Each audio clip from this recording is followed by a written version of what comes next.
Good morning Philippines. Good afternoon dito guys. Sa amin afternoon.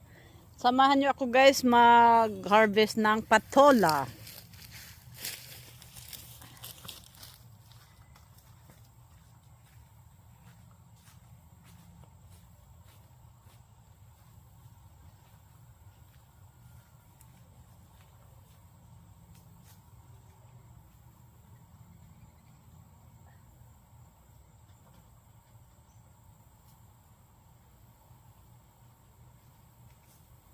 Stay there.